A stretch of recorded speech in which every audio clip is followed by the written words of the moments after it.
Yep, David, we should be live now. Thank you. We're 1 minute early, but that's okay. Over to you, Chair. Okay, thank you very much. Thank you, David. Thank you, Pippa. Good evening, everybody.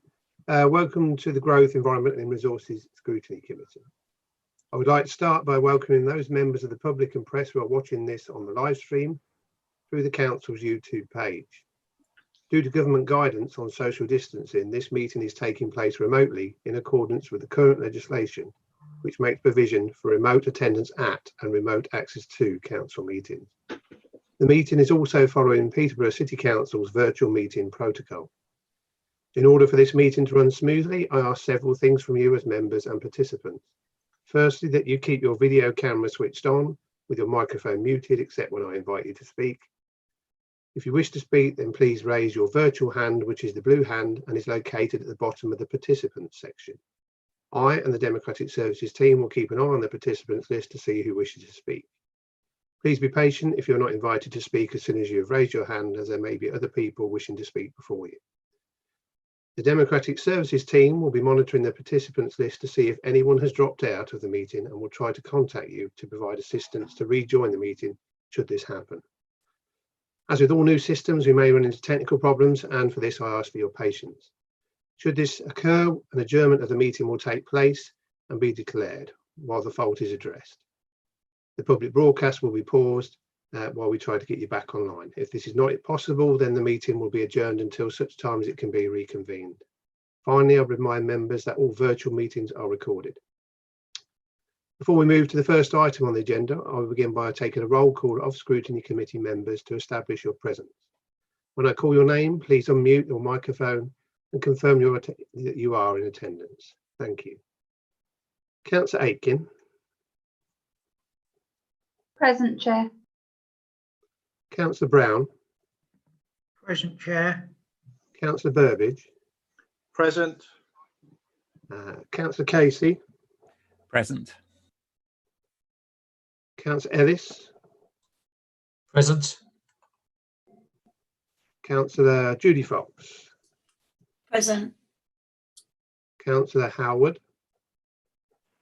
Good evening. Present.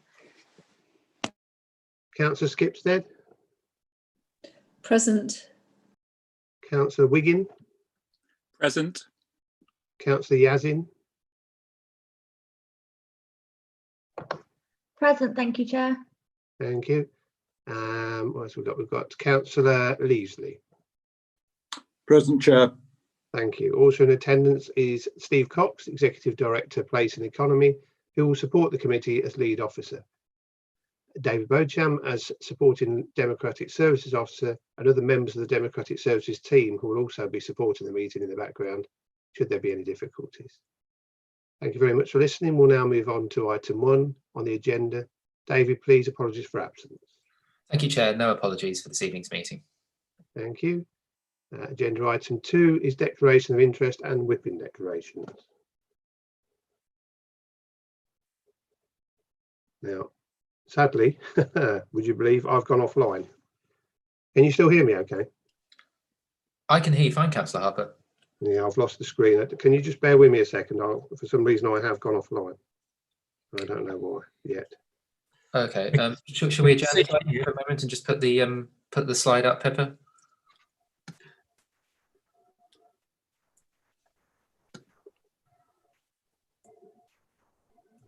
I'm back with you. Okay. Can we restart the meeting again? Sorry about that. Oh, that's fine. We never went offline, Chair. Oh, you never went. We Okay. continued from declarations of interest. So there was nothing. No, I've got no hands up, so that's fine. Thank you. Sorry about that, everybody. Agenda item 3 then, we now move to the minutes of the Growth, Environment and Resources Scrutiny Committee held on the 28th of September 2020, which are pages 3 to 20 in your agenda pack. We've been asked to approve the minutes as set out in the agenda as a correct record. Can I ask then if any member who does not agree with those minutes that they are a true record, please raise their hand now.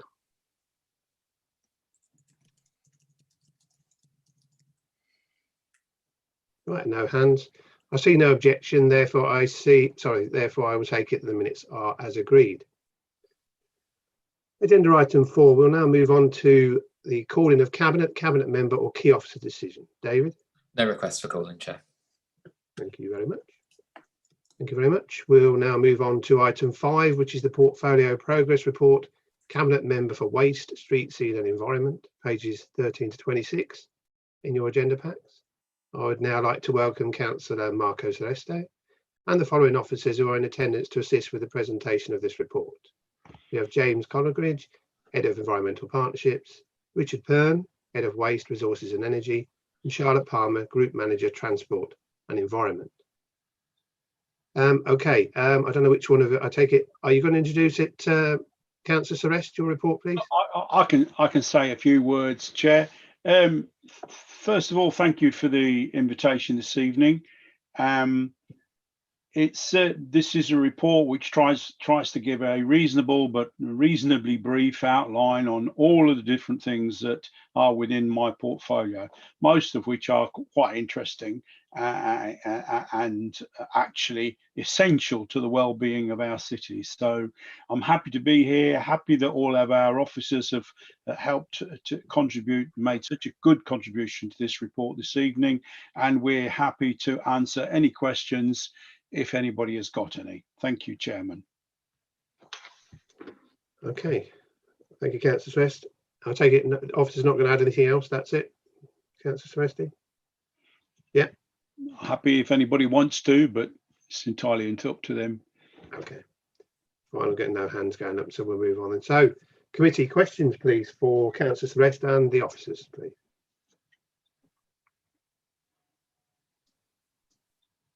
Okay, I've got to Co-op Parish Councillor Leavesley, please. You're on mute, Councillor Leavesley, sorry. Okay. Marco, it's a very, very sort of interesting report. Thank you for that. I just wanted to ask you something on the issue of fly tipping. Oh.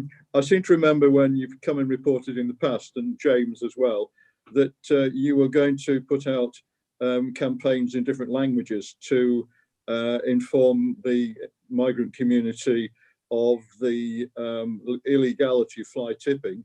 From a personal experience in the first lockdown, emerging from Southey Wood, where there's a line of parked cars, one of which against the hedge, a young woman with her son was taking bags out the back and dumping it through the hedge. An elderly gentleman tackled her, and she said she didn't understand that it was an illegal activity. Bearing in mind she was doing this in full daylight with other people around, it seemed that there was something wrong with her understanding of the law.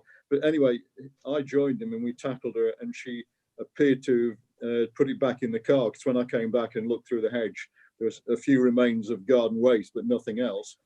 Could you confirm that this campaign did actually take place, and that the various communities are aware of the illegality of fly tipping? I can't confirm that the various communities are aware of the illegalities, but James can respond to your question and give you the detail. Yeah, through you, Chair.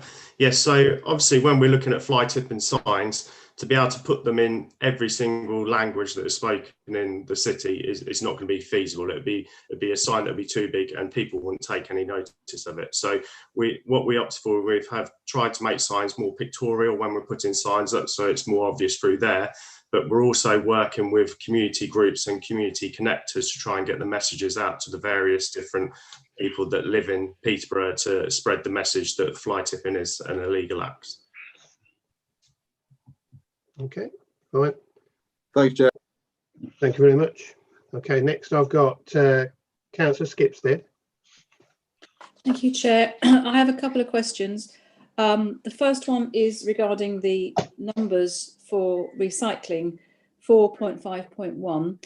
I noticed that they are up by less than 1% from last year, which doesn't seem very much of an increase, given that we've declared a climate emergency and are doing what we can for that. What will the council do to improve this? Because it seems to be quite low progress at the moment on that front. That's the first question. Okay. Yeah, it's a really difficult issue, because we within the council do everything we possibly can to facilitate recycling, and for every 1% of material that we can deviate and recycle, the council saves £48,000. So it's not just a question of oh, it's green and it's great. It's also it's green and it saves us money. So we got a number of things that we're doing, and I mean the new HRC is doing very, very well. And again, I'll pass over. I don't know who wants to answer that one, but whether it's Richard or James. I can't see Richard anywhere, so I think James is there. Sorry, Chair, can you hear me now? There he is. Yeah, apologies, technology issues. As usual. I think it might be my Chromebook. The performance through this period has been somewhat affected by COVID-19. The Householders Recycling Centre was closed for a period of time through the performance that is included in this report, and that did negatively impact the performance for this year. So I'm actually quite pleased that we've seen an increase even with the challenges that we've had so far. And contained within the report is some information on the developing strategy that the government is coming forward with under 4.5.6, the resources and waste strategy, and working with our partners in RECAP. It's a sea change to how councils and the industry will manage waste, and that is likely to significantly increase the performance that the council can achieve through changes in the national picture. And we and other partners have been engaged in the consultation on that for quite a long time, and the second range of consultation starts in March next year, again to drive up recycling on a national and local basis. Okay, thank you. Thank you. Skip, do you have a second question? Yeah, I did have a second question. That is regarding to 4.5.4 regarding the education and awareness raising. Just on a sort of personal note, I don't see any visible signs of that, and I think it could be more visible in terms of signage about how people can dispose of their waste or litter, all that kind of thing. I don't see a change in my ward in particular of how people can be more aware of what they're doing and not dropping litter. So they talk about doing it remotely, and I'm not sure what that means. And do we have any evidence that that works? So it's sort of a few things in one question there. Yeah, and a really good question. Thank you, Councillor. And I'm going to ask James to answer that one for you. There is a fair bit of work going on, but James will answer that for you. Yeah, so we do a lot of education with schools and community groups, but obviously through COVID, we haven't been able to go in and do education in schools and large group activities. Also with the education trailer, unfortunately, that hasn't been able to get out as much as what we normally do. So obviously this time of year, we like to get the trailer out into the city centre to educate people. With regards to littering, we have had posters and images in the past. We've had the Keep Britain Tidy one about the litter fairy and things like that. So we've trialled putting different pictures and messages up to discourage littering. I think it works well when we start educating from an early age in the schools, so getting into the schools early, and you'll actually find that the children will then educate their parents as such. If they see them dropping litter and we're showing them that it's a bad thing to do, it starts at early age to get that engagement. So I do think once we can get more back into the schools again, we can start doing a lot more work with the schools, get the education trailer out again.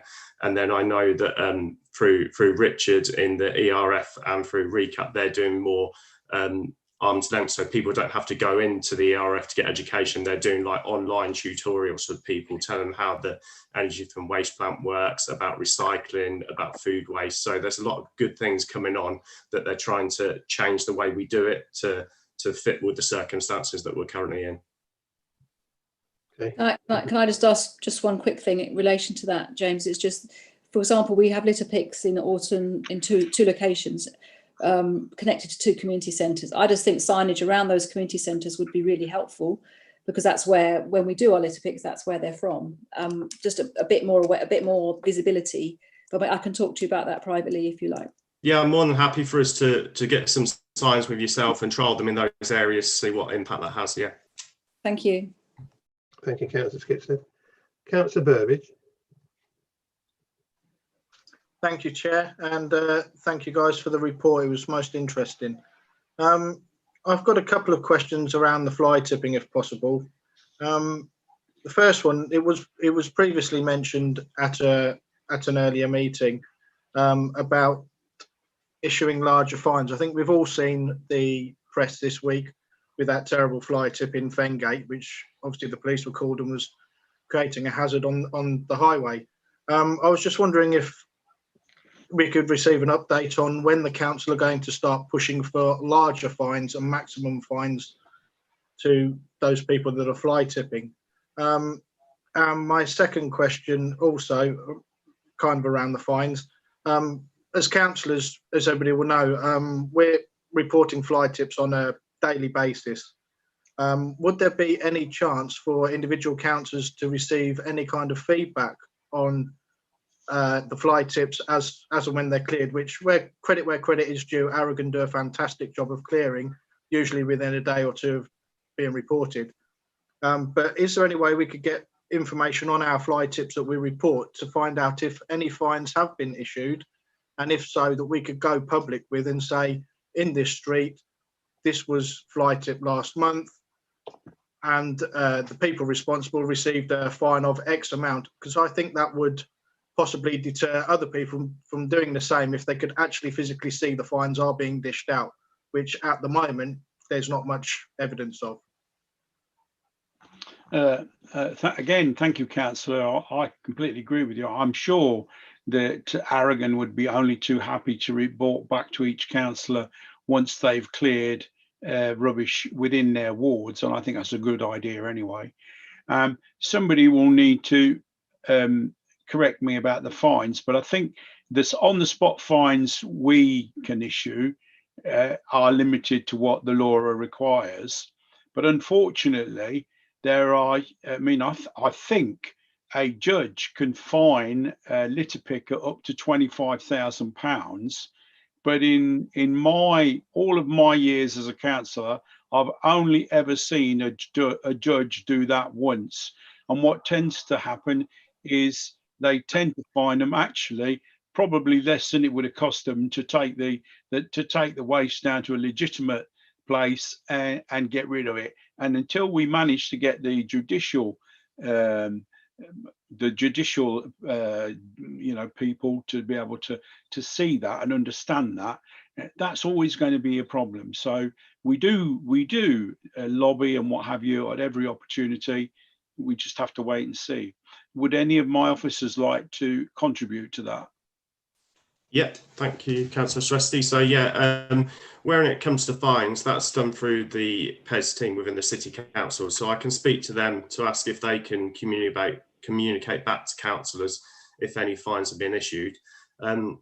When you report a fly tip to Aragon, if you copy it into members services team at Aragon, then they're very good at letting you know when the job's logged. They'll come back to you with the job number, and then they'll also let you know when the fly tip's been cleared as well. So I'd encourage using that members email with Aragon for that communication, but I will take it back to the PES team about letting you know if any fines are ever issued. Thank you very much. Councillor Ellis, please.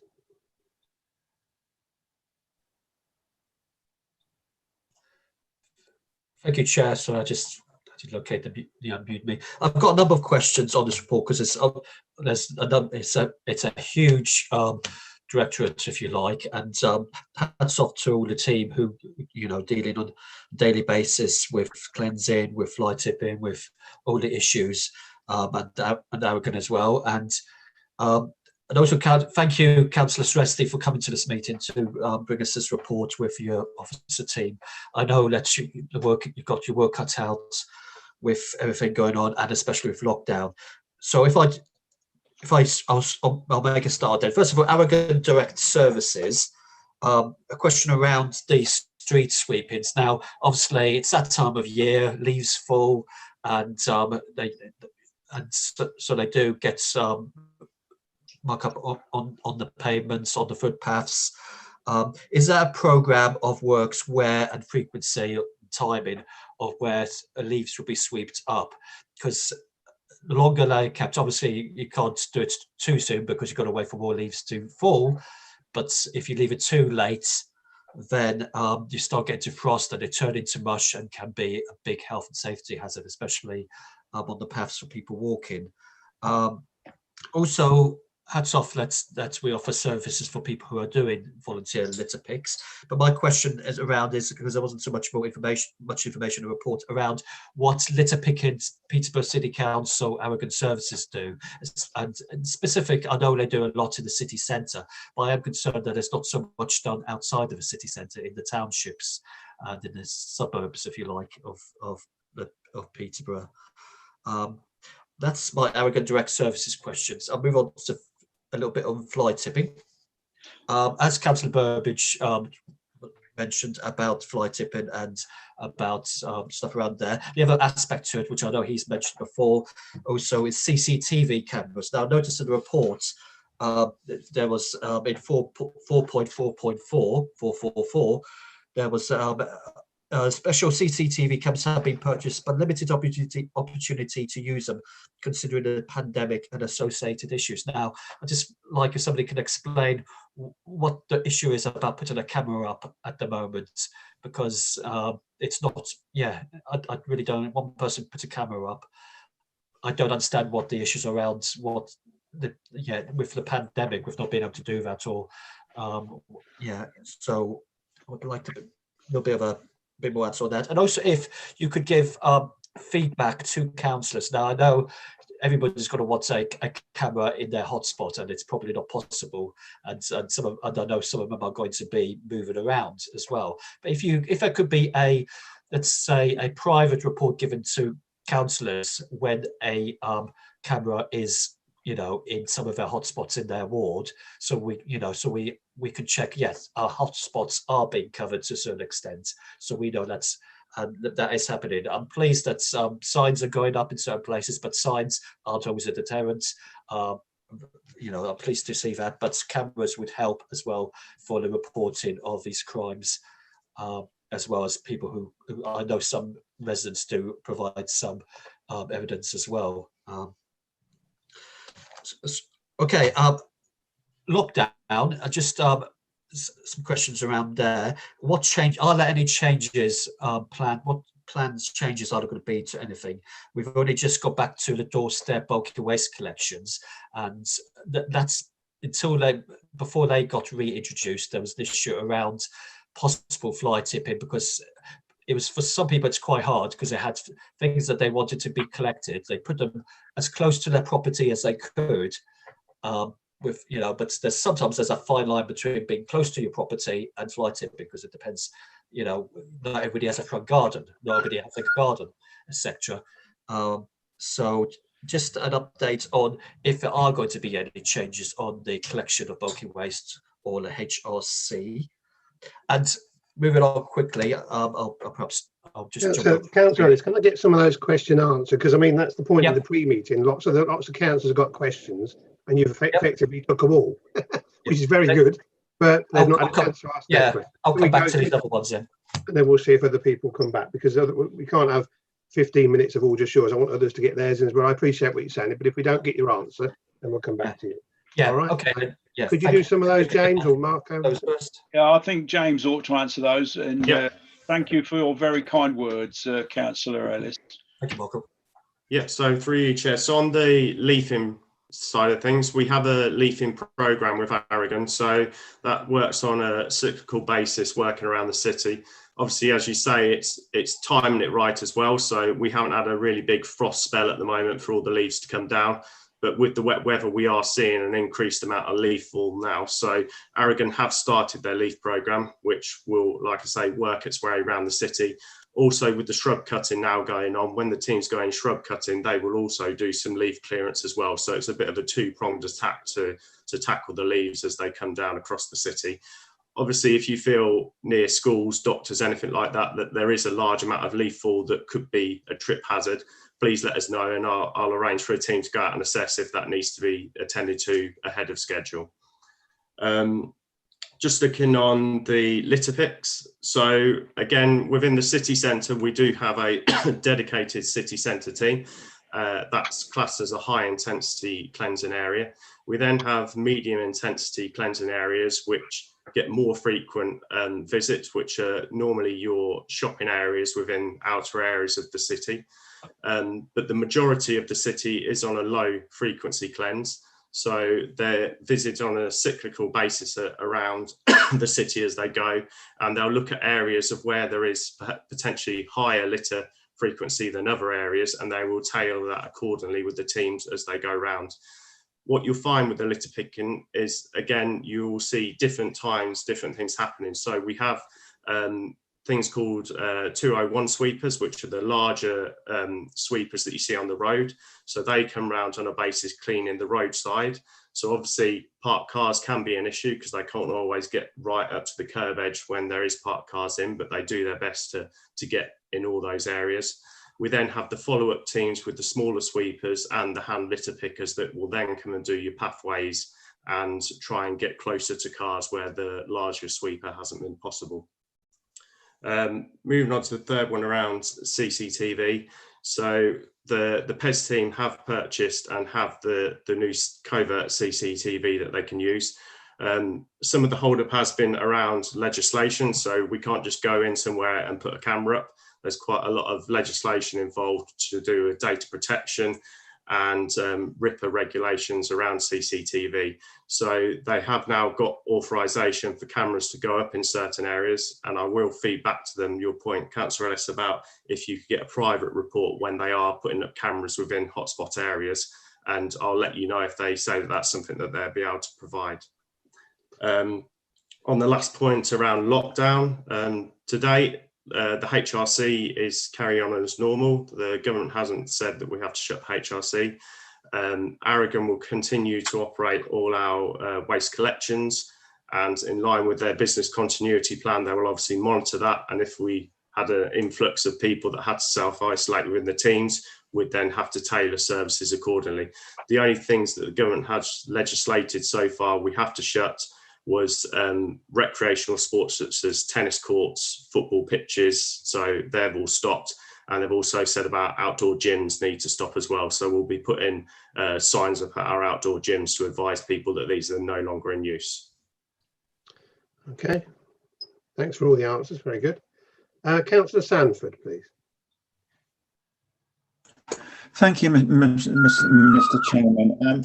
I'd like to go back to Councillor Skipsked's question about recycling, because what she was told in answer to that was one of the reasons that the recycling is not very high is because of COVID. But if you look at the figures on paragraph 4.5 it actually shows that that since the beginning of the COVID crisis, the recycling rates actually increased. So that's obviously not a reason. I think I've been at these meetings quite a lot, and we seem to be coming back to recycling rates over and over again. Can I just remind members of the committee how poor our performance actually is? Because if you look back to year 2000, Peterborough was in the top 5 local authorities in the country as regards recycling. The actual average across the country is now 43% and well on 40%. But East Riding of Yorkshire Council is on 65%, St Albans Council is on 62%, and there's actually 12 councils that are on more than 60%.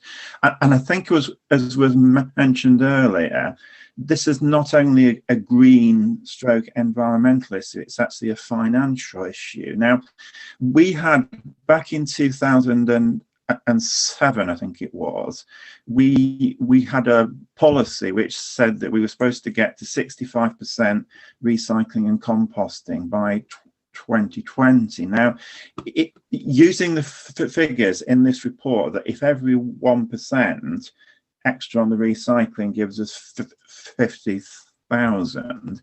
The fact that we've not achieved that 65% target means that we've missed out on £1,250,000 of income that the council could be having. So can I sort of ask the question, you know, what is going to be done to improve this absolutely awful performance?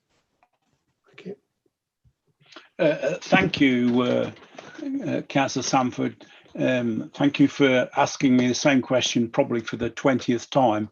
I think that the answer is probably very similar as the one you've had in the past. James or Richard, do you want to do you want to answer part of whichever question you want to start with? Thank you, Councillor. Through you, Chair. Councillor Sanford has asked a question like this before, and you forgive me, I do believe I wrote a briefing paper at the request of Scrutiny earlier this year to position Peterborough City Council's performance against its nearest neighbours. And when I say nearest neighbours, I mean not necessarily geographically close to Peterborough, but similar in a demographic and city structure performance. But the City Council is actually, at the moment, bang on target for where other authorities of our type are. And also, I've mentioned before, and obviously happy to share again if Councillor Sanford's mislaid it, the information on how nationally the recycling challenge has got a lot harder with the lightweighting of packaging. And it's one of the reasons the government, as I think I mentioned, the recycling and waste strategy really tries to level the playing field for council, to ensure that what we deliver here for our residents can improve recycling, because one of the challenges that we have as an authority, as every authority has, is we're at the very end of the value chain in what someone buys, how they dispose of it at home. We're at the very end of that. It's about turning that on its head and ensuring that things, when they are manufactured, are easier to collect and easier to recycle. So that will be a key part of not only what we do, our partners across RECAP, and all councils are working towards this. And we've done some work both with DEFRA and with RECAP on looking at how would this happen, and how would money flow from producers of packaging to collect that and to recycle it. Also, a deposit return schemes being talked of. So there's a lot going on. It may have sort of taken a back burner from the government's point of view because of COVID, but you know, it still is progressing. And as I mentioned earlier, the second round of consultation is due to come out next year in March. Okay, I think thank you very much. if we could just come back on that point. I think, you know, Councillor Sanford says I've raised, I don't think I've raised it 20 times, probably half a dozen times. But, you know, the performance never seems to improve. We were told a couple of years ago it was Amy's fault because Amy weren't performing. So you've taken the contract away from them. You've given it to Aragon. They're apparently not performing either. So I think, you know, given the financial implications of this, I do think it needs to be improved. Now, I just want to ask one really specific question. One of the things I've been doing to try and improve my own personal environmental performance, I've been trying to drink oat milk and soy milk rather than drinking cow's milk. But if you do that, it comes in these Tetra Pak containers, and I'm rather confused as to whether I should be putting those in my green bin or whether I should put them in the black bin, because it says on the side of them that they can be recycled, but I've also heard, you know, they've got a metal coating. So could you actually clarify if they can currently be recycled, and if they can't, if there are any plans to enable them to be? If I can, through you, Chair, and Councillor Shrestey, thank you. Councillor Sanford, you can get in Peterborough and across Cambridgeshire. The materials recycling facility that we use as a partnership does take Tetra Paks, the sort of generic packaging that you referred to there. It is a tricky material to handle. There is a waxed cardboard, there's a plastic polymer and a metallized film layer inside.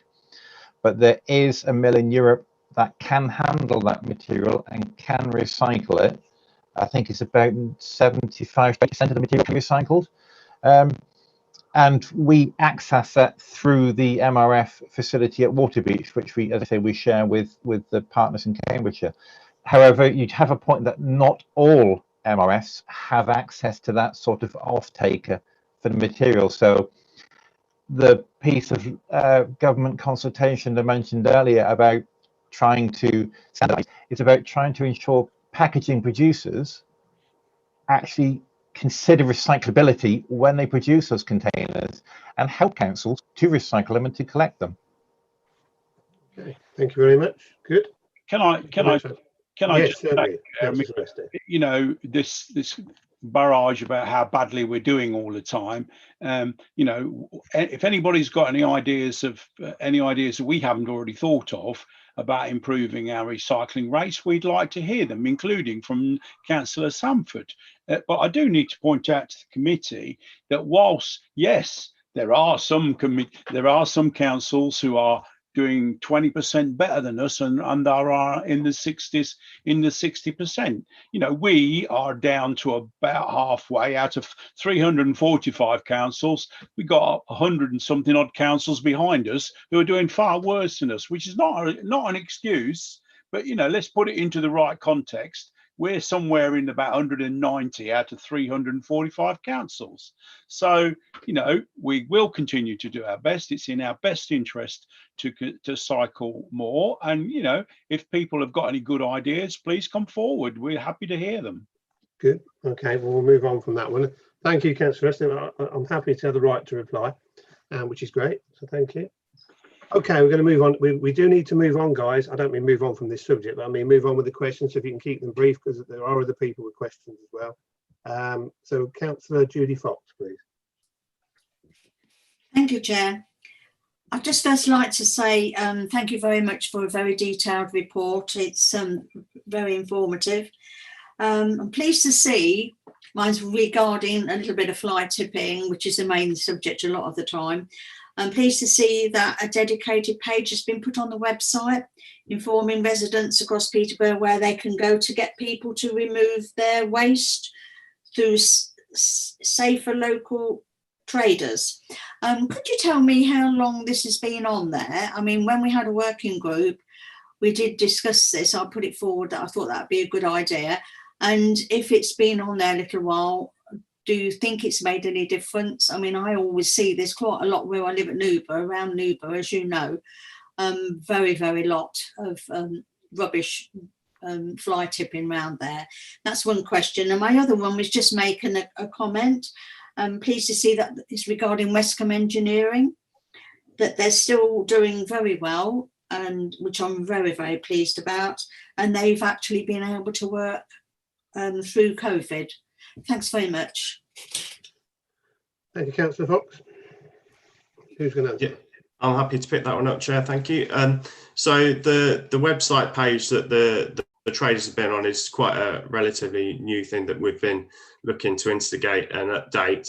I think it's something that still needs a bit more development. So it started to get some companies on there, but I think the more companies we can get involved and promote on that website, the better. And I think that will grow. And as people within the city start to realise that it's on our website, I think we'll probably get more companies coming forward to the council saying they'd like to be on the list too. So we may start to see some traction and some positive impacts on that. I don't think at present we've seen a big impact on fly tipping through that, but I think it's something that we need to be pushing out and hopefully promote more businesses to want to come onto that list and show that the council sees them as an approved supplier. Thanks, that's brilliant. Thank you. Thank you. Councillor Zinn, please. Thank you, Chair. My question isn't on fly tipping, so if there is anyone that has a fly tipping question, I don't mind them going before me so they can be dealt with together. Okay, that's a good idea. Thank you very much. Do you want to just hold then, and then we'll bring you back in later? All right, just leave your hand up. Okay. Councillor Brown. Yes, I'm just going to mention about Norwood Lane. I know they put the bollards up in Norwood Lane and they've dumped behind the bollards. So I mean, what we're going to do about it? Go and get it cleared up, because it is a mess down there again. It's in the hedgerows and everything. Yeah. Who can answer that one for me? Go on, James. Yeah, thanks, Councillor Sanford. So Norwood Lane is actually going to be closed off soon as part of the development for the housing estate there. So when that's closed off, the whole lane is going to be cleared, and then it's going to be all sorted out at that one time. So they're looking to close it off and then completely get that all cleared. Well, I'll say hallelujah to that. Thank God. All right. Thank you, Councillor Brown. Councillor Casey. Thank you very much, Chair. Yeah, I've only got 3 very quick points. One was about shrub cutting and our annual shrub cuts. Do we have enough data at the moment to be able to look at areas and say that perhaps they could do with a higher frequency than just the one? I'm just thinking about the requirements for the safety aspect, whether or not it be for road safety or for on estates where you've got shrubs that are sort of 6 foot tall. The other one was our links with Fix My Street. Do we have a system of being able to monitor the reports that go to Fix My Street and whether or not they have their KPIs and how many of them are being collected within the 48 hours? I know there've been a couple. When I do a report, you sometimes get 3 emails back, and it's difficult to track. You know, if you've done 10, you get 30 emails, and actually it's hard to remember which ones have come in. Is there a system where those are monitored automatically on a computer system? And then finally, it was just a quick one about the climate change. I think climate change and the Green Initiative and the Green Deal seems to be a bit of a global thing at the moment. And I'm just wondering whether or not we're looking out for opportunities for things that are carbon negative. I've seen various articles about these establishments that are actually sucking carbon out of the environment and are actually taking it away. Instead of being carbon zero, we're going into the negative territory. I know Microsoft are aiming for some quite ambitious targets, and whether or not we can incorporate those or look out for those sorts of opportunities going forward. Thank you. Councillor Swift. Thank you, Councillor Casey. I'll answer the one about the negative carbon. I would be very interested in getting a really in-depth understanding of how the green walls work, because each one of the walls is supposed to be the equivalent to God knows how many trees, and they're sucking the carbon out of the air and producing oxygen for us. So I think that's something that's very much on my personal agenda, and we will be discussing it. You know, James and Richard and I, we meet pretty regularly, and we will be talking about that and getting some prices and some ideas. Problem is, you know, as you know, we've got we've got our own ambitions with the council, but we don't have any money to fulfil them. So, you know, at some point, someone's got to say, we're going to stop doing this because we want to do that. And that's going to be a difficult decision. But anyway, but yeah, I completely agree with you. As far as the other questions, I think that's James. Thank you, Councillor Sanford. Yeah, so shrub cutting. We fund through Aragon for an annual shrub cut of all our shrubs across the city. What we do have, though, is areas where before the shrub cut is due or during the season, if they're impeding the public highway, or that, for instance, if it's on a cycleway and they're at a height where somebody on their bike could get caught by the shrubs, if we're notified of that, Aragon will go outside of schedule and make sure they're cut back. So any health and safety issues will always be addressed throughout the year, but it is just the one cut per year that is currently done on all the shrubs across the city. With regards to Fix My Street, the Aragon integration isn't fully complete yet. So I know ICT are working on that with Aragon to get that fully integrated. So at the moment, some of the Fix My Street, when you put, for instance, a fly tipping on, this is then picked up by Peterborough Direct, who then put it into Bartek, which is the system that Aragon use. as soon as that job goes into Bartek, that starts the time ticking for Aragon to then respond within 48 hours. They can produce reports out of Bartek on that to show if they've met their KPI or not. And as council officer, we can also access that. So we're not reliant on them telling us information. We can double check to make sure things are happening. Okay, thank you very much. Councillor Wiggin, please. Thank you, Chair. I've got a couple of questions. The first one is following up on questions about recycling rates. It was mentioned about the cost of, or how much we would save through each 1% that we can divert into recycling. I just wondered, and forgive me if I've missed this in the report, what the equivalent figures are for changes in how much we've spent extra or saved on money from the energy from waste plant and through any landfill we've had to do. My second question is about the brown bins. In 4.5.1 in the report, it's rather worrying that the number of brown bin subscriptions has gone down by about 10%. And I'm concerned that with the budget proposals to increase the charges, that will continue to go down, and therefore any potential savings made will be lost by the waste going into the black bin stream rather than brown bins into composting. Has any assessment been done on whether it would be of greater benefit to scrap these charges rather than proceeding with them?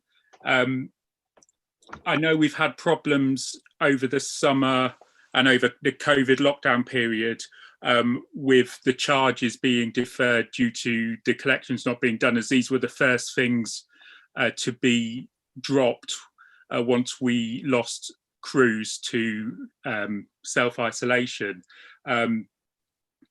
It's a concern of how much of that waste is ending up in the black bins. Do we have an up-to-date figure on the organic composition in the energy from waste plant? Okay, can we get those questions answered, please?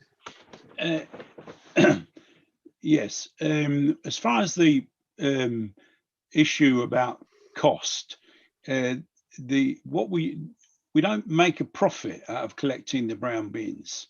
We just defray the cost of collection, and that in total in next year's budget is probably somewhere close to £1 million.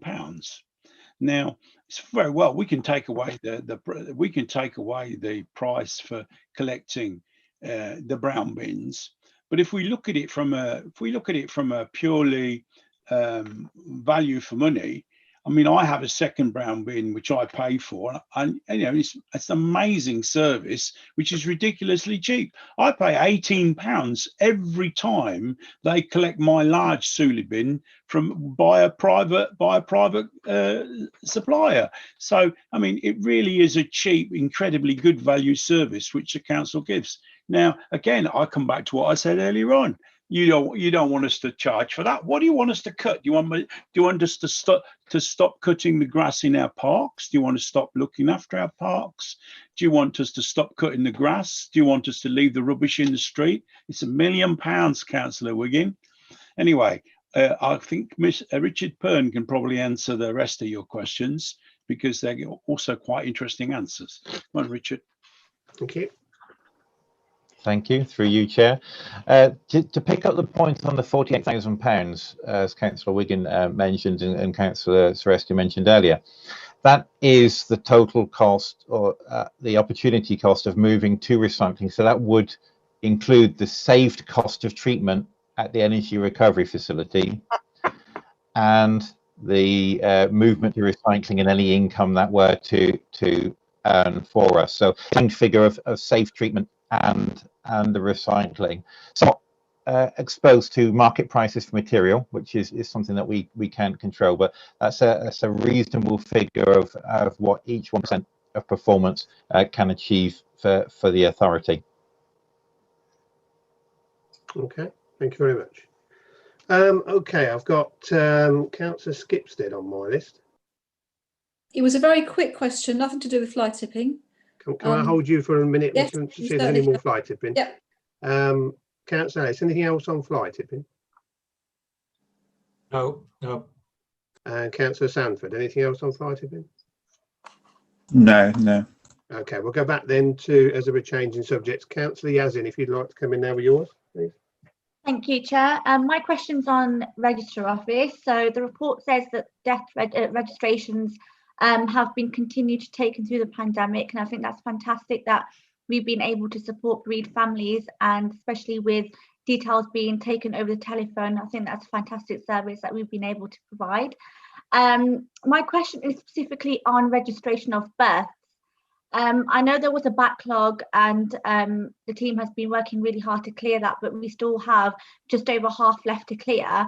And considering that we've entered a second lockdown, firstly, I wanted to ask if appointments are still being offered for registrations, and if not, are we able to offer a similar service for birth registrations, similar to the telephone service that we provided for death registrations? Thank you. Thank you, Councillor. We're doing very, very well, as you can see from the report, and we're hoping to have the entire backlog cleared by the end of December. And there are emergency services if you want to use them. However, if that answer doesn't give you enough detail, I'll be happy to ask Mark Sandu to give you a written answer, so you can see exactly, well, find out exactly what you want to know if my answer isn't good enough. Councillor Yazin, would you like a written report? Yes, please. Excellent. Okay. Councillor Suresh, you'll arrange that, yes? Yeah. So okay, if Mr. Beauchamp will talk to Mark Sandu, we'll get you a written report and give you a specific, detailed answer to your question. Thank you. Certainly. Would you like that, Councillor Yazin and Chair, would you like that to go to the whole committee, or just Councillor Yazin? I don't particularly need to see it, if that's the right word. I don't know if anybody else does, but you can if you want, or it's Councillor Yazin's question. Does anybody else want to see it, or I'm not proposing it goes to everybody? Doesn't appear so. No, we'll keep that just locally, and then obviously if it's something comes out of it, Councillor Yazin, maybe you'll share it with us, and we'll bring it back to scrutiny if you're concerned. Yeah. Yes, of course. Thank you. Super. Thank you very much. Councillor Skipstead, then your question. Yes, this was a question on 4.141. What's about the centre? It mentions that they have temporarily closed St Peter's Arcade, and I remember this happened back in the summer. And my question really is, when's that going to reopen? It's a very helpful cut through for people when they're shopping and for disabled parking. And we were told it was only temporary. It mentions here about the expanded social distance safe cafe culture, but I imagine that won't be quite so necessary during the winter months. So my question is, when do they think that will be open? Is it possible to make that a safe area for people to use after the lockdown? Thank you. Thank you, Councillor. Not sure about when it's going to reopen. I suspect that it probably won't in the long term.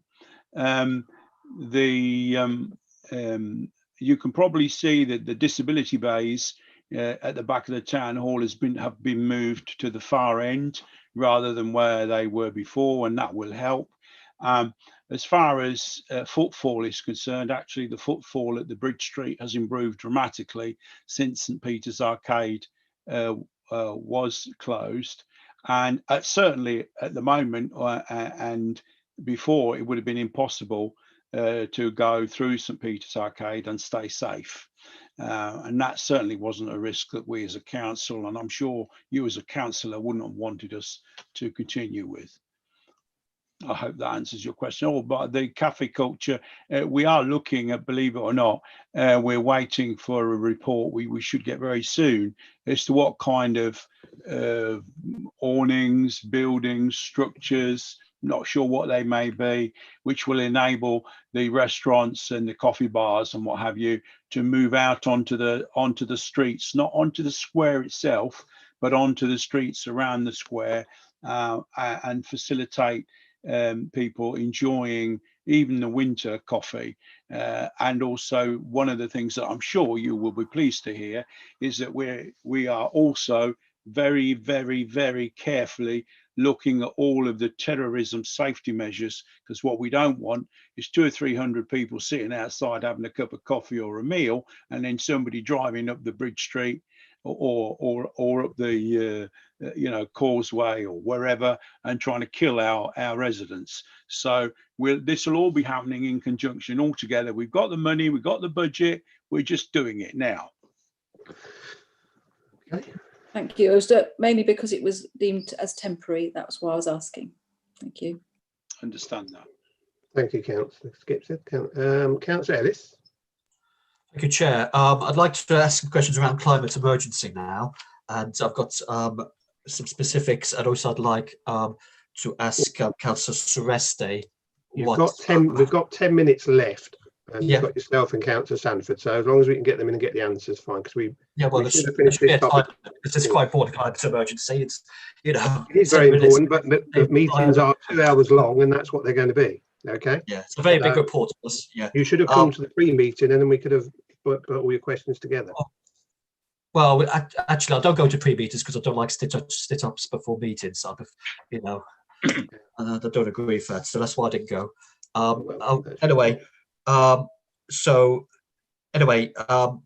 Councillor Steve, the climate emergency is obviously a huge thing, and Peterborough City Council is, making a start with the great work being done in the all-party working group, which you're involved in, so am I.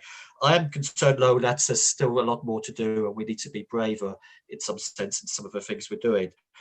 We talked earlier in the meeting, we mentioned recycling rates. I think we do need to do better on recycling rates, and we need to find ways of recycling more. I would suggest perhaps, and this could perhaps be put as a recommendation, at this meeting, whether we look at a task and finish group specifically on recycling. I know there's a lot of task and finish groups out there, but it is something that we need to do better on. So perhaps it might help if we can look at that a little bit more in detail.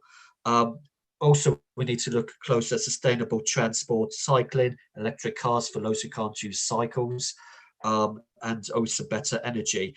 I've got some, so if you can elaborate on what measures and what things more you think we could do. I know there's a pressures financially, and we'll be talking about them tomorrow night. So I'm not going to say that we can wave a magic wand, but I just think we need to come up with a few more long-term ideas, and I'd certainly like to take that forward. Some specific questions from the report. Westcombe Engineering talking about a part they put in for the batteries for electric buses. Now, is there any way that's those parts can be, we can encourage Stagecoach to take up use of electric buses with these batteries, with Westcombe Industries? I'm thinking if there's a local company which is making things which are environmental, we should promote the use of them and get them, or try and get them orders with local companies like the local bus company. Tree planting, there's a motion, I'm sure Nick's going to mention it next, but I'll perhaps mention it first and then he can elaborate. We do need to have bigger, and at the council meeting we did agree that we would try and have more stretching targets on tree planting, and I think we really need to look at that, not just at businesses, not just new planting ourselves, but also when we're looking at developments. I worry that some of the planning developments which are coming out, trees have been taken away. I worry that we're not replanting. We should be actually, every time that there's a new development, we should be looking at replanting more trees. And also, I just want to reiterate, climate change, climate emergencies should be linked to all decisions. For example, the town's funds, any so I've put in a local question about with other councillors in Bretton as well, regarding the town's fund in Bretton Park. And one of the things I've flagged up is cycle racks. as well as the new play equipment cycle racks, we need to encourage people to upcycle. So if we can look, whenever we're looking at something, we need to look at somehow there needs to be a linkage between certain areas of City Council to make sure that we can put in things which will be green, environmentally friendly, encourage people to be more environmental. So I don't know if you want to any thoughts you have going forward, Councillor Celesti, as cabinet member with the lead for this. Thank you. Well, Councillor Celesti. Needless to say, Councillor, first of all, thank you for the multiple questions. But needless to say, I agree with you anyway. My views are very much environment centred. We might differ about how to get there, but we both want the same outcome, and what will restrict what we do will be the amount of money that we've got to spend. So I think in the first instance, what we need to try and pick out is the things where we can do the right, make the right environmental decisions, which might actually save us money, so that we can then spend that money on doing the things which would normally cost us money to do. So I agree, we should have a conversation with Westcombe Industry about what they're doing with buses, and understand whether what they're making is a conversion for a standard bus, or is it just an addition to a bus that's already electric? So we definitely should have that conversation, and I'm hoping James will pick up on that, so that we can look into that and we can go and talk to them and find out. What a great idea if they're being made in Peterborough by a Peterborough company, particularly Westcombe Industry, which I personally and David Councillor fought to save when people were trying to close it. What a great thing. And, for a few quid, if they're only spending £300,000 on doing the buses, all of those buses in America, we're talking about, for a few quid, we're talking about getting a bus electrified so it can be used as an electric vehicle. What a great idea. Let's see if it works. I'm with you. We should plant more trees. Can we afford it? Do we have the space? That's something we're all going to have to look at, isn't it? I love trees. I plant my own trees all the time. If you come to my garden, you come and see the amount of trees I've planted over the last 20 years. I probably should have started cutting them down, although I would miss them sorely. So, I'm like you. We're looking for ideas. Charlotte is doing a tremendous job on the work that she's doing. You've got a lot of really good proposals in there, which you've participated in, and so's Councillor Sanford and Councillor Fox. Fantastic. Let's get on with it. No, the door is open. If you've got ideas that think that will work and we can afford it, let's do it. Can I just about the recycling task and finish group? Can I propose that we set up a task and finish group on recycling? You can do that at the end, when we get to the bit at the end. If you can come back with that, Thank you. Okay, fair enough. Right, last one then I've got is Councillor Sanford. Thank you, Mr. Chairman. I'll try and be brief. I've actually got a positive comment. Councillor Celesti said I was always making negative comments. In paragraph 4.61, I'd just like to commend James Collingridge and his team, because as it says in the report, on the biodiversity area at the John Clare recreation ground, we did have some problems in the summer when some of the cut grass was being set on fire. But there's been a couple of changes made to the grass cutting regime, and that seems to have helped to solve that problem. But as it also says in the report, James's team is working with Peterborough Environment City Trust and the Ward councillors, and we've got some quite exciting plans to do some tree planting and also put wildflowers in, which I think will help to maintain and improve the biodiversity, but also help to improve the appearance of it. But I do just have to come back to one point about the St. Peter's Arcade, because I think, we were told that closure was temporary and it was due to COVID, and we're now being told by Councillor Sanford it's going to be permanent.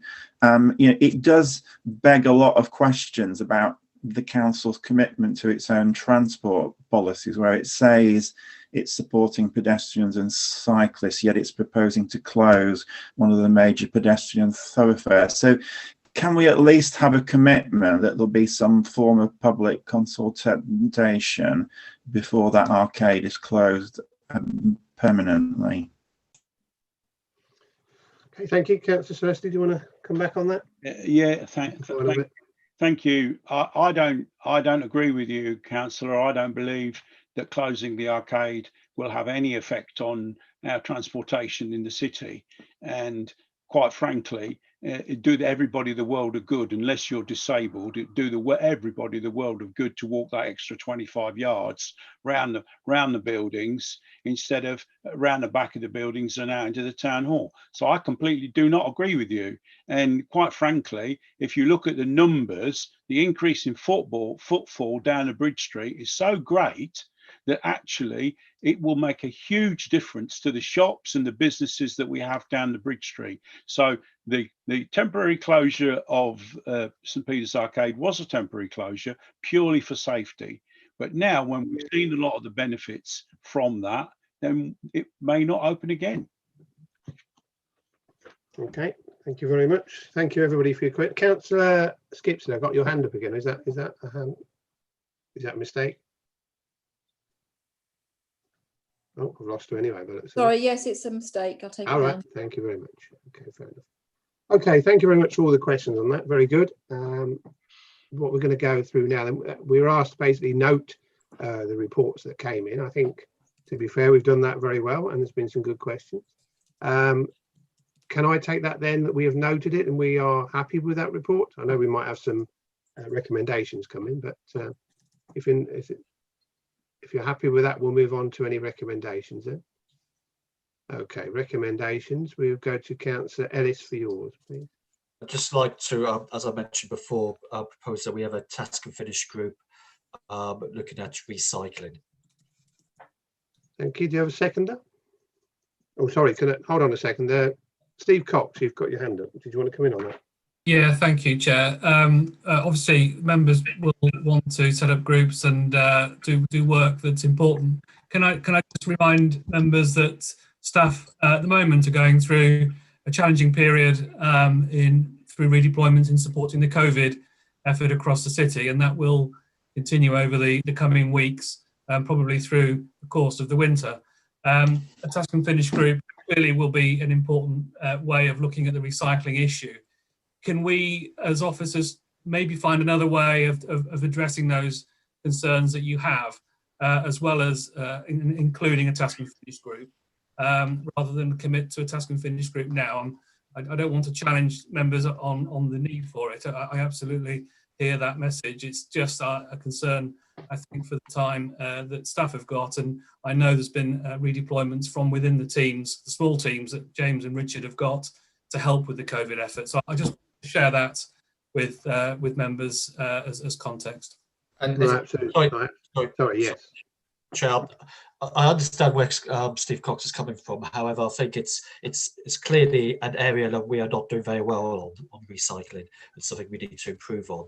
And also, I don't think we're talking just about a number of weeks, a number of months. It could be quite a long-term task and finish group with the aim of increasing to at least something like in the 60%.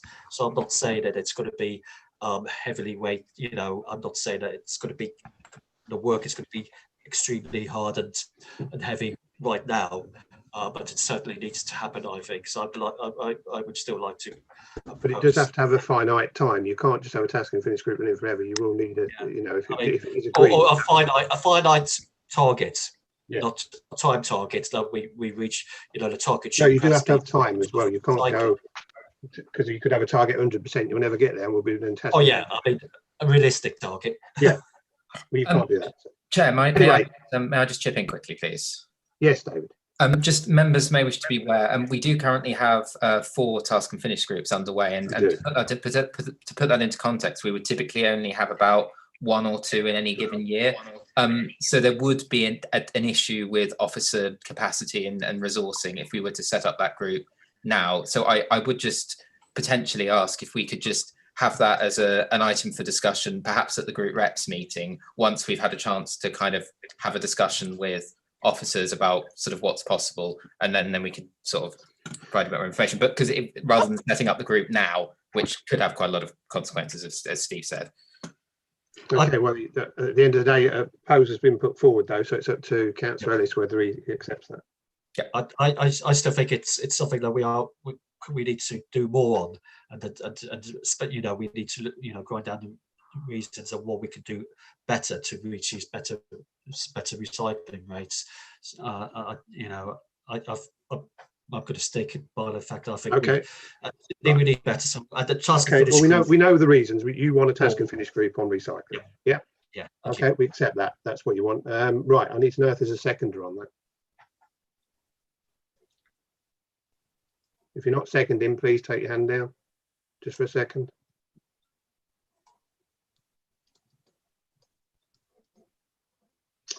Right, I have no seconder, Councillor Ellis, so that is not going to happen, I'm afraid. There's no seconder on that one, so thank you. So, but we will still, as Steve said, we'll still look into that, won't you? Yeah, because we don't want to just let it go, but we're not going to do a task and finish. So, thank you very much. Right, any other recommendations? Councillor Sanford. I'd like to obviously I'm not a member of the committee, so I can't propose it formally, but I do think, you know, this issue of the St Peter's Arcade, the council should at least consult the public before they make a major change like that permanent. Okay, well, that's gone through, but I mean, that's now in the minutes, so we appreciate that, but you can't suggest that as a recommendation unless somebody else wants to, of course. Councillor Casey. Thank you, Chair. I'm just going to say, because I remember when we closed the pathway by the side of Barclays Bank, and that came to the planning committee. So I'm pretty sure that that would have to come before one of the, well, it would have to probably become before the planning committee. I'm not sure. Perhaps our chair could give his thoughts on that. Perhaps Councillor Celesti could Councillor Celesti, would there be some sort of consultation if it was decided that it was going to be closed permanently?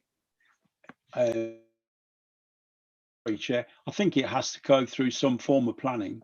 Yes, well, I'm expecting that if there's planning permission, if you want to close it as such, because so I believe that it has to go through some form of planning, in which case it goes through all the formal routes that you'd expect it to. Okay, so then that is a public consultation as well, obviously, at the same time. Yeah. So are you happy with that? Are you okay with that, Councillor Sanford, that it would have to go through a planning consultation? So that would be... Yeah, if it has to go to planning committee, then that's fine, yeah. Good, okay, thank you very much. Right, anything else from anybody? Now, I've got just a few things just to go through, just to double check we're okay with. And that was, there was a request, I'm not going to do it as a full recommendation, just to make sure they're aware that councillors asked if they could have some sort of update on prosecutions and also where cameras are being used in their area and any success. What I would like for future, if somebody could make a note, is a KPI report from Aragon.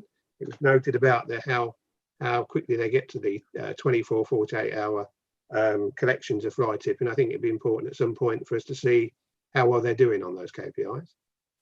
And I think that's all I've got on there, really. Just one quick idea maybe you could take back. You did something once before, and probably I'm speaking to James more than anybody, but certainly Councillor Celesti as well. You did something before where you had like a publicity thing about what wards or what areas, perhaps is right, where we're doing so well with their recycling. And that went down particularly well, as it was ours. So, but I'll try to do something personally, but I think it's quite important to get out this sort of money that we could be saving if people would up their recycling. So I think it's whether there's something in that, you know, I mean, people talking money, a lot of people do. And when you start saying to people, you know, just 1% is a £48,000 saving. I think that'd hammer home quite well for a lot of people. So that would just be a personal recommendation that might be worth looking into. You asked for ideas. That's one I thought that perhaps we should tell people what we really can save, you know, and what that could be used for.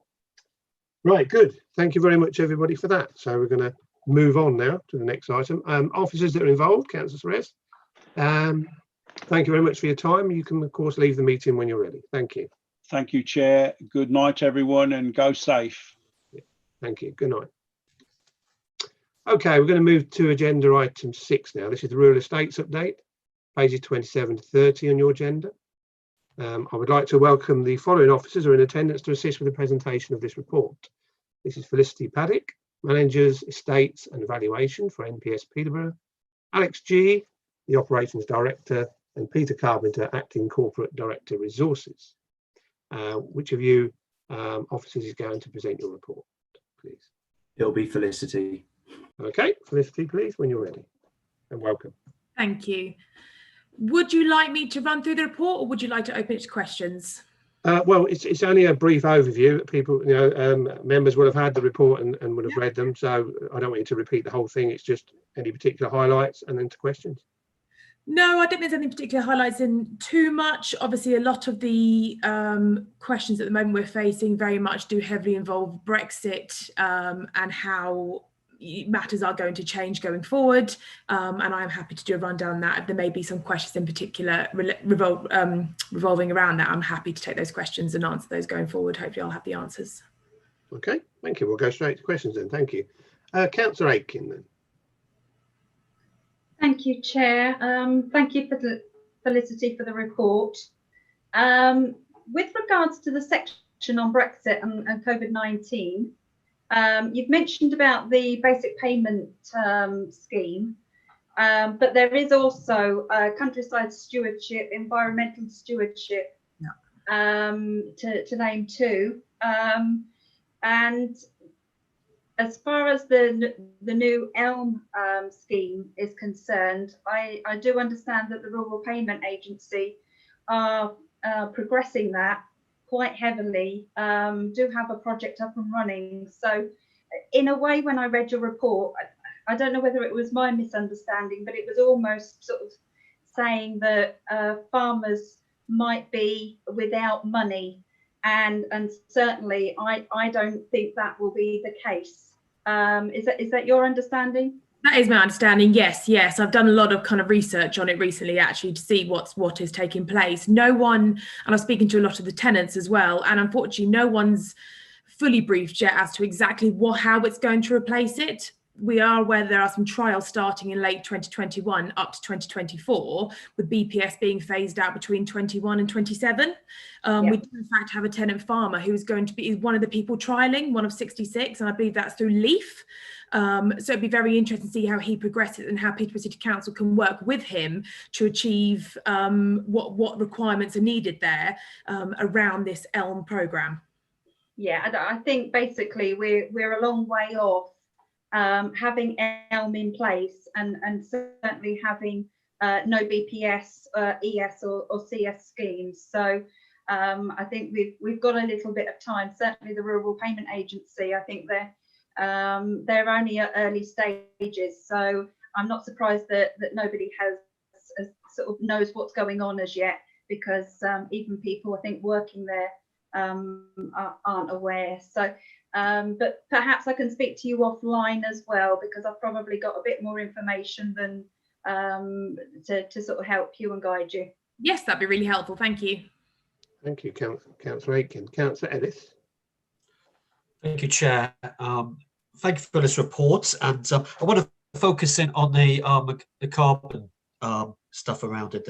The carbon impact assessment, as it says, should help us achieve the net zero by 2030.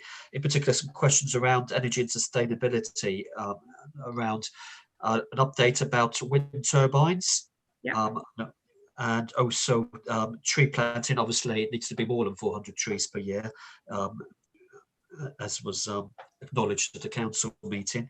And also, what I can understand, what the around the solar panels, why it's worded that way, and but having the solar panels on buildings is perhaps a better way forward. And any other opportunities, and especially around local produce, you know, producing food, etc. What more opportunities there is to be able to produce things locally, so things there's not the transport carbon impact. And also a quick question also, the consultation it says around with Councillor Hillier, Brown, Simons and Allen, is that because they're the cabinet members or Yep. cabinet assistants?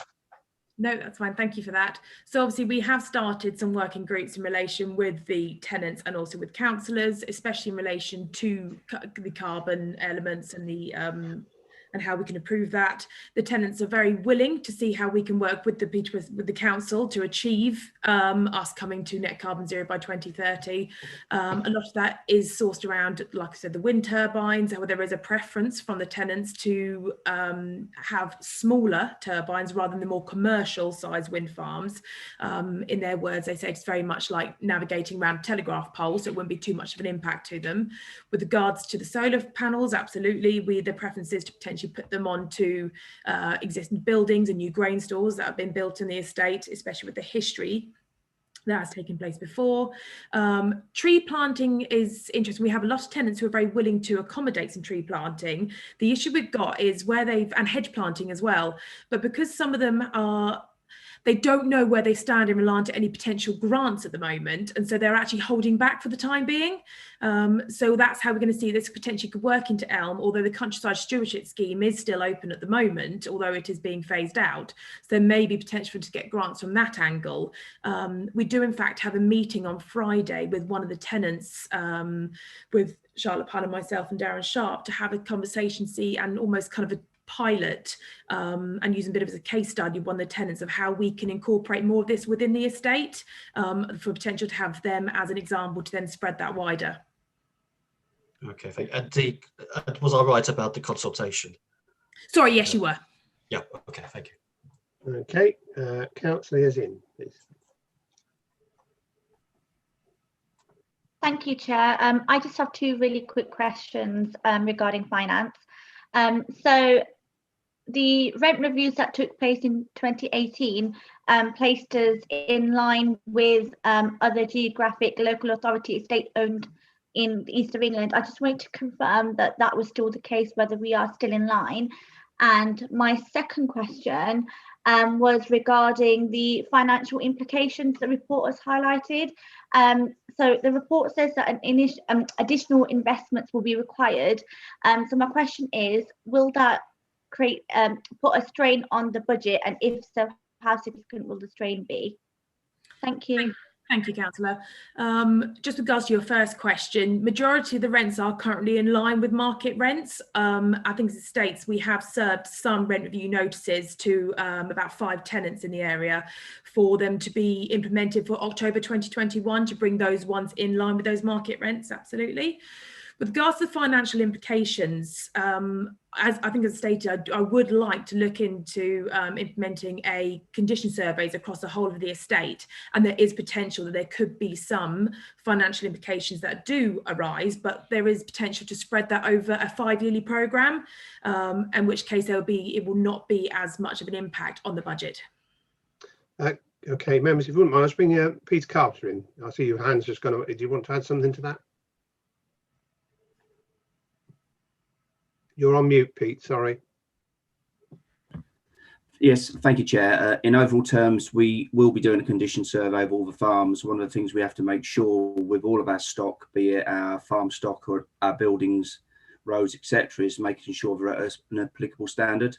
And this hasn't been done with the farms. We've had a number of repairs we've had to do over the last couple of years where we've had grounds that have cracked, which have caused vent subsidence in buildings. And so it's important we just do a review of the whole portfolio over the next few months and put that in future capital programs. Otherwise, what we'll see is a deterioration of the income streams. Thank you, Pete. Councillor Yazin, is that okay for you? That's great, thank you. Thank you very much. Councillor Sanford. Thank you, Mr. Chairman. Yeah, I'd like one of the previous councillors, I want to focus on the energy and sustainability section of the report. I think it's really good that we've got a paragraph on energy and sustainability, because in some previous the versions of the farm reports that we've had, that hasn't even featured. So it's really good it's in there. I just want to make a couple of points, ask a couple of questions really. On the tree planting, I think it's been mentioned earlier that the council has now moved away from only planting 400 trees. That was utterly pathetic in terms of meaningfully trying to tackle climate change. So, and I think it's important that the council's farm estate makes a contribution towards that. Cambridgeshire County Council has actually said that one of the major planks of its climate action plan is going to be planting trees on their county farms, and I think we don't have as large a county farm estate as they have, but I think it can still make a really good contribution. And it just wanted to really emphasize that it doesn't have to be, taking agricultural land out of production. There is a technique known as agroforestry, where you actually incorporate tree planting as part of a normal agricultural regime. And there's a gentleman called Stephen Briggs, who actually farms near Ramsey in Huntingdonshire, who is one of the country's foremost exponents of sort of agroforestry. So I'd really recommend, that having a look at some of the things he's engaged in. Just on the point about solar panels, I can appreciate, yes, perhaps first of all look at putting them on buildings, but can I just ask that we don't rule out the idea of ground-mounted solar panels? There are different types of solar panels now. There are ones that actually where they tilt according to where the sun is, and you can actually do farming actually underneath the solar panels. So it doesn't have to be a choice of solar panels or farming. And I think if we are really, we actually do need to bear in mind the climate emergency, but we also need to bear in mind the financial predicament that the council's in. So if installing solar panels on some of our farmland could both tackle climate change and help us with our financial situation, it's something we ought to be encouraging. Okay, they were both comments. Did you want any response, Councillor Sanford? Because you said. Well, just really, could I have a commitment that we are going to go for much more than 400 trees, that we will look actively into techniques of agroforestry, and can we not completely rule out the idea of ground mounted solar. I agree that these are initial stages, and we absolutely will be reviewing all options for the estate. Okay, fine. Thank you very much. Councillor Judy Fox, you're next, please. Thank you, Chair. Many thanks for the very detailed report on the rural estates. I'm always interested in this, obviously living out in Newborough, which is where a lot of the farms are. It's also good to see that there's a vision to achieve the 6 larger holdings, and also the remaining land will be available for new entrants, which I think is very, very important. Regarding education, do you have a lot of people wanting and actually contacting you about the education? Because obviously this is an important thing to keep the farming going. Thank you very much. Thank you, Councillor. No, I agree with you on that. We don't get approached too much. However, it's been an element that I think needs a bit more focus, to be honest, and that's something we were looking to do. I know a lot of time has been spent previously, but a lot of it's come down to the facilities on the estate and to accommodate people coming to the sites and having a look and working on that education side. But it's something we're going to review and see how we can make that work potentially. Thank you. Okay, thank you very much. I've got Carpsey Parish Councillor Leavesley now. Thank you, Chair. I just wanted to say, Felicity, she mentioned the fact that farmers were unsure about the future support regime and how that would provide for planting trees. Just say that as a parish councillor, parish has done a lot towards providing hedges and trees around agricultural land. I'm seeing a farmer on Friday for a deferred scheme to provide a dozen trees. And I'm not sure where, can't quite remember whether the estates are in areas which are covered by the John Clare Countryside Project, which is nature recovery, large initiative. But it'd be worth her asking the farmers to contact their local parish council and see if they, through their possibilities, could provide trees and possibly some hedging. I mean, when the CAP was first set up, it encouraged farmers and he paid them to take hedges out and then paid them to put them back in again. And we have, in my parish and in neighbouring ones, we've reinstated hundreds of metres of hedgerow, especially on roadsides, through monies that we've gained, not through the farmers themselves. So I would encourage Felicity to try and sort of be slightly more creative, and rather than leaving the farmers in this period of uncertainty, looking for government support when it may be available from elsewhere. Thank you. No, I agree with your comment there, and I'm hoping that when we start liaising with some, further with tenants, and especially with regards to obviously starting these case studies with people like Lance and Amy Charity at Flood Farm, that absolutely these type of opportunities will come out. Okay, thank you, Councillor Zena. I've got your name up again. Is that from before? No, I've just got a couple of really quick questions. Oh yeah, okay. Around the educational opportunities. So you mentioned in the report that there's an appetite to expand the education opportunities. Is there anything specific that you'll be including in the expansion? And it also says that an update report will be provided to the working group in due course. Are we able to see that report? Will it be presented to us? Yes, I don't see any issues with that being presented. I think it is early stages at the moment, and I think a lot of it is revolving around are there potentially where we can accommodate those facilities. That has been the biggest concern from the tenants. And if we do have any potentially maybe the odd redundant building, that may be suited, and I'd like to explore those avenues. Okay, so can we see that report coming back to us then in when we call you back? Would that be available? Yes, not a problem. I'll work with that and obviously get in contact with education services as well, who I want to be able to touch base with and see what options could be explored. Okay, thank you. Thank you very much. I've got Councillor Leaves. I've got your hand up still, or is that a mistake? That's a mistake. All right, that's fine. That's okay. Fine, fair enough. Could I just ask, please, Felicity, if you can just expand a little bit on this, where we will need, or we are likely to need quite an investment to remedy a drainage problem on the fields? Yes, so last year, I'm sure everyone was aware, but we had quite a pretty poor year with regards to the amount of rain that we had. This did impact quite considerably on the estate, and a lot of them were a little delayed in being able to sow a lot of the crops, which obviously had a detrimental impact on them this year.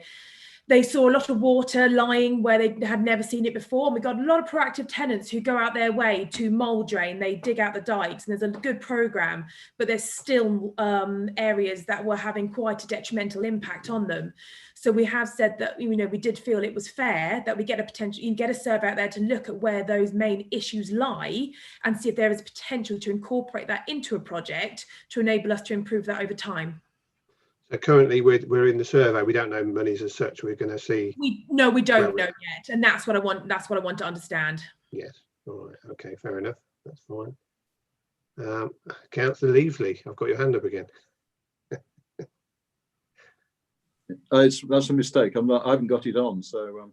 All right. Okay. Fair enough. We'll leave that one then. Okay. There's no other questions that have come in at all on that one. So we're asked to note the contents of this report, which we have done. We're also asked to note that further investment may be required to remedy the drainage and ageing condition outcomes, which I mentioned, I've just mentioned. So I think we've done both of those.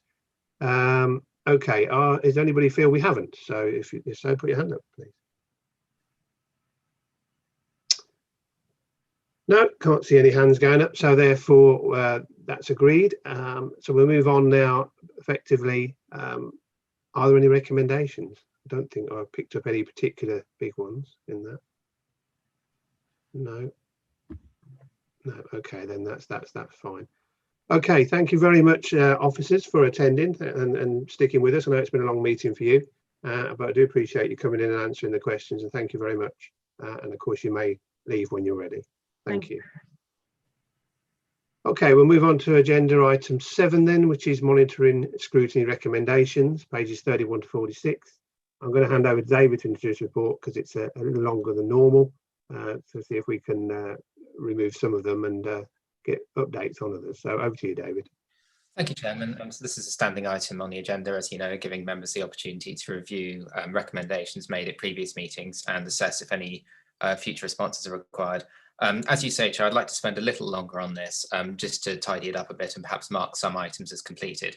So what I propose to do is just go through each item on the assumption, and because all the items at various points have received a response. So I'll just go through each item on the assumption that they'll be marked as completed.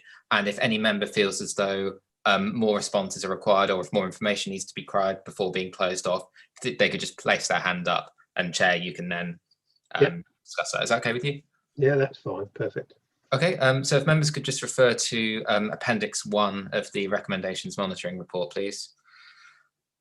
And we're starting on the first page, so 20th of May 2020. This is the joint scrutiny meeting, and it was a recommendation that council meeting should resume for urgent business, and of course the normal meeting schedule has now resumed, so I propose to mark that as completed. Second one was a recommendation in relation to period poverty, which members received a response on. So again, I propose to mark that as completed. Yeah. Okay. Then we move to 22nd of July joint scrutiny, which was regarding a recommendation that Cabinet requests the Combined Authority Board provide additional funding for cycle provision by the way improvement in Peterborough, and a response was received from Graham Hughes for that. Okay, I don't think there's any hands going up there, so we'll mark that as completed as well.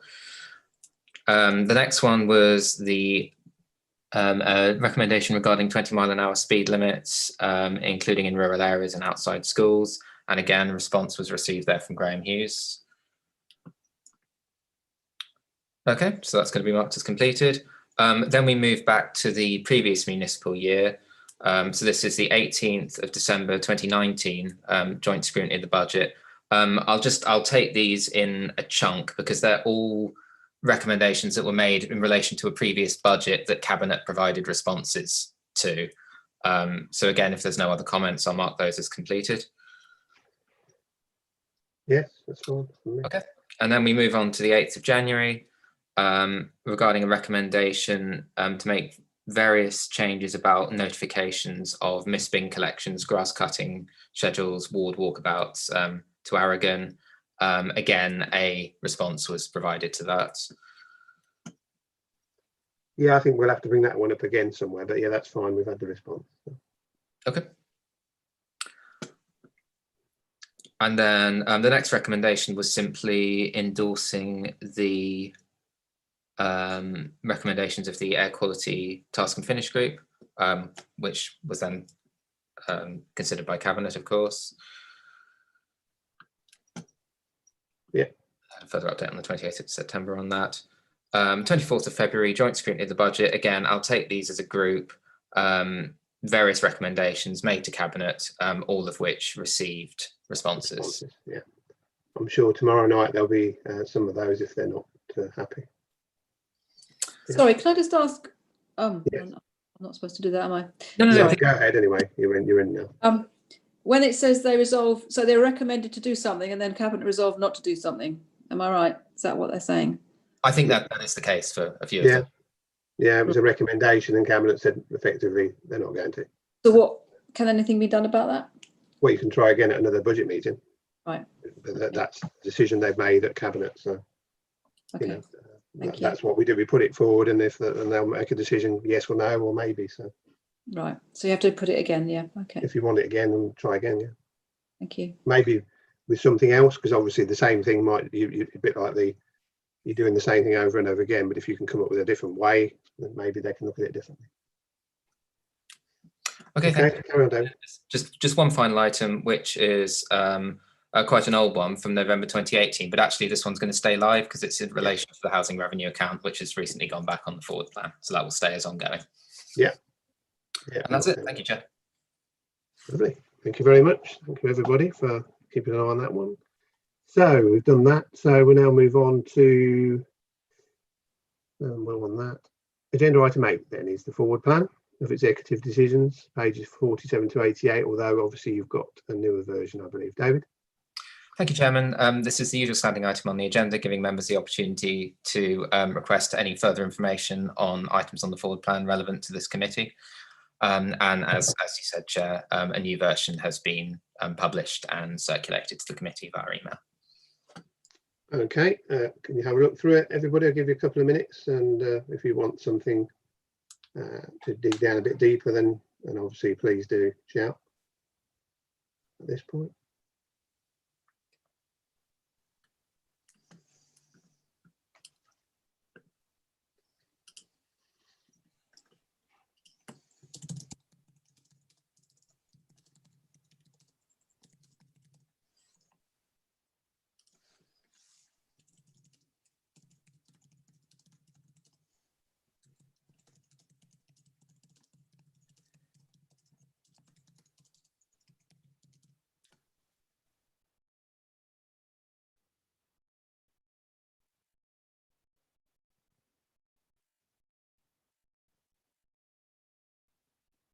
Is anybody still reading?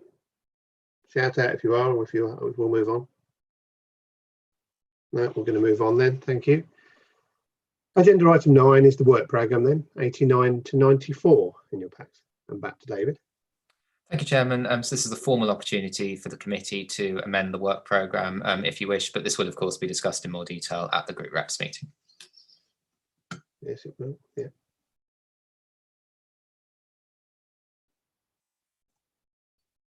Anything on that one? So let's have a quick look, make sure we're okay. So we've done November. So next one, obviously we've got one tomorrow. I'm sure we won't miss that. So then the next one would be January, wouldn't it? 13th of January. I think. Yeah, we'll have a look at group reps. There might be room for. I don't know. I think we're pretty full there. Well, let's have a chat. It's Thursday, isn't it? We're chatting about this, isn't it? Yes. Yeah. So we'll have a chat then. So have a think about that, anybody, and if you come up with anything, let us know. Whether you want anything else added in there for the next meeting and for any future ones, of course, as well. Okay, good. Thank you very much. Right. Just finally to go to agenda item 10, which to remind you of the meetings, which, as I've already said, is tomorrow on the 11th. You've got the joint scrutiny of the budget. And then the next one where we actually have growth and environment and resources will be 13th of January in the new year. And that's it really. So thank you very much everybody for attending. I do appreciate your time and your questions and the work you put in tonight. Thank you. Thank you to all the officers and all those in the background supporting us today. And thank you very much to the public for attending and the press. And go safe and keep yourself well. Good night.